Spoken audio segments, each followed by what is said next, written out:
Susan's Bay na one pan the biggest slum dem na Freetown, with over 4,500 people dem wey tap dey. Boku pan dem people here sef, and all the one that wey get cookery bafa dey cook with coal. When people dem dey burn firewood and coal, bad smoke can comot wey dey ambog person in eye, give am a dat, and make e no able blow fine, and cause boku other sick dem wey can tape am person. Wetin make you dey use wood and coal wey dey full up you fuk with smoke and dust, and left stove wey safe and cheap? Switch to liquefied petroleum gas wey dem dey call LPG stove and change your life. When you begin use LPG, e easy for cook with, e safe, e quick, and e cheap. E simple and safe for use LPG stove. I don't change my life in different way because today I be the late to cook now, not the late to cook again. And they make her cook quick, and be they make the cold one be they use today, and be they make her get me I be the money, but now what they use this stove here. When you get LPG, you dey cook quick one, and one waste. Precaution all. Earlier, when they start, you are use them, will get you lighter, standby. When they open it, they make sure say you know they open it all. They get that light. They give you a sound. The CCS, you know, all you get fire. Done from there before they do that, they all you don't prepare the pots. You know, all she done near all. Put them, we should put on tap the stove now. We get the outcome of it. I begin use this stove. Now charcoal first I begin use. One, it save me time. Pass I grab, I go buy coal. I can't set, I go get a fire, all anything. But now pass, I thought you put me gas, I pin a light time, and I cook fast. When you buy am first, it go sound like idea, but as time they go, you go find out say you go save like 400,000 use per month. Before I begin use the stove, I been dey use charcoal. Why I decide for use the stove? Because I see and say very easy. Why I get me picking and they sit down at the fry. I didn't near the stove, fire not they affect me.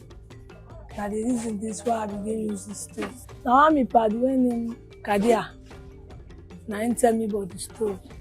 Now I say me back at the tram. And what tram? The gas where they come up. So under the car around them 5 now. Why they can't start for cook? Before they say 6 o'clock, I don't cook them. I dey economize the financial work in the control because they spend 40,000 per cook.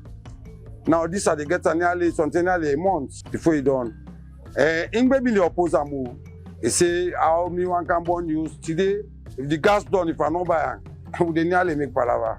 And I even convince and help me convince the other people that for involved for buy. From here now take up. I tell you I say now one person no more not get it. ENACT projects don dey work with Susan's Bay and all the area them wey dey there. Then they encourage more people like the one the way they do business na the area for use clean stove for cook. For let people able buy am, ENACT they work with the one the way they sell them stove here. For let we people and they pay small, so say they able pay down. And they pay for a small. I begin pay 1 million. Then I pay am by a week. Then I be dey use charcoal. I be dey buy the bag 70,000. 2 days making 3 days in done.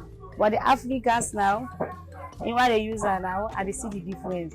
And they make I waste more money like trading. If we're able adjust to some extent, what they say, they adapt to this way of clean cooking. My brother, in the near future, Freetown and the entirety of this country go save the lives of people. Okay, he says somebody don't feel bad. He can ask the question.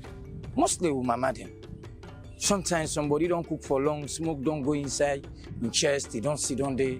You don't even know how that thing they don't affect them because we don't get means for able to identify those things.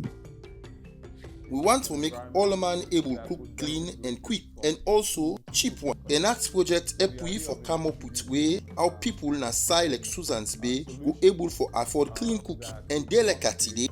I want to tell all them people that will take part in this project. Thank you. When are the businessman then, the local government, Freetown City Council, Salon government, especially the Minister of Energy, and also the community-based organization, the microfinance institution, the community ambassador, especially the UK government, wey give the opportunity for make we get projects like ENACT. For when we reach the slum area then, when we remember say e risky for them. Clean cooking transforms lives. Let them go dey cook with their Africans. Because that day, they cook fast. They make, they cook clean, so you don't get problem.